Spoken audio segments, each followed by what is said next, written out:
All right, the next concept we're going to talk about is a concept called DIME. Now, this concept is going to be used during your financial lifestyle strategy or your info gathering meeting when you're sitting down with the client. So, DIME as a concept is a way for you to understand and help show a client how much life insurance that they should have. So, why do we use DIME? Number one, it'll help them understand what life insurance is supposed to cover.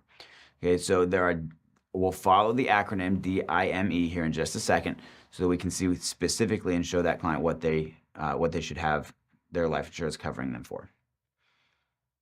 Number two, it gives them an understanding of how much life insurance they should have. Okay, this is often a question that I get is, well, how much should I even have? And how am I supposed to know that number? This concept is going to show them that.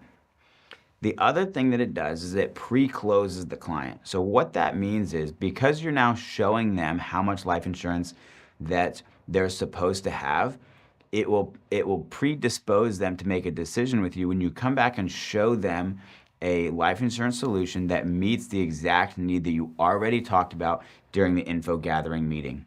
So let's go straight to DIME. The first D in DIME stands for debt. Now this debt could be credit cards, auto loans, personal loans, medical debt. This debt is any debt that is outside of your mortgage. Okay, that's where the M will come in. So the first D in debt is, or in DIME rather, the first D in DIME is for debt. The second D is for death. This is where your final expenses come in.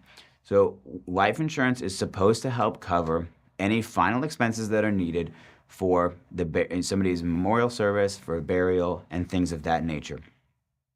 The I in DIME is for income. Typically, we like to see a multiple of somebody's annual income as a replacement for the income you would lose if that person was to pass away. I'll show an example here in just a second. The M stands for mortgage. This would be an outstanding balance of the remainder of somebody's mortgage that they still owe. So if somebody was to pass away, the beneficiary would be able to pay off that mortgage, have the house free and clear as an additional asset so that they don't have to worry about having that as an additional bill throughout the month. And then E is for education. This would be for if somebody has kids and they want to leave funds or money for their kids to be able to get a great college education. Now let's use a quick example for finding out how much life insurance somebody should need using this method. When it comes to debt, if you think about household debt here in America, most Americans have about $10,000 worth of credit card debt. Between two working households, most of them also have at least one car that has an auto loan. Typically, we see two. So it's not an unreasonable figure to think that somebody has $50,000 worth of extra consumer debt outside of just their mortgage. This could also include their student loans, which many people in America still have. I like to factor in $25,000 for final expenses. Now you may say that sounds crazy. What if somebody just wants to be cremated? The amount that it takes to when somebody passes away, the amount of money it takes when somebody passes away is always a sticker shock to people when a loved one passes away.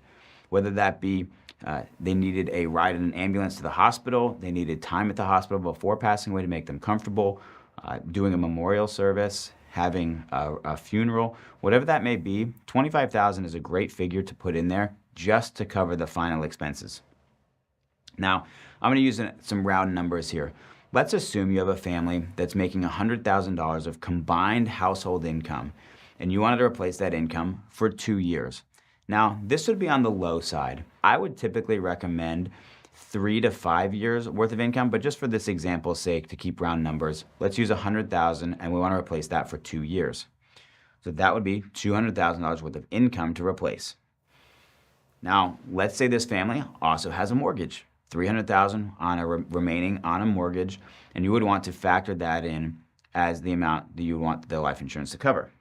And then the last thing is, let's say they have 3 kids and want to leave $25,000 each for their kids to be able to go out and get an education. This would give us a total of $650,000 worth of life insurance need. Now, obviously this is a number that can be tweaked. You can add to it. You can subtract from it. This is, in my mind, in this example, this would be a bare bones example for how much life insurance a family should have as a bare minimum. It obviously can go up. One other method you could use is using a 10x multiple of somebody's income. So as a household, if they have $100,000 of household income, then you would want $1 million of total coverage. All right, so in this case, I would actually put $650,000 of coverage on each spouse so that they now have a total of $1.3 million worth of total coverage. This is a great method for going out and finding how much life insurance a family should have, and it will also go ahead and set you up for when you come back and show them a solution that you've already helped them decide how much coverage they should have, so that makes that decision easier for the client.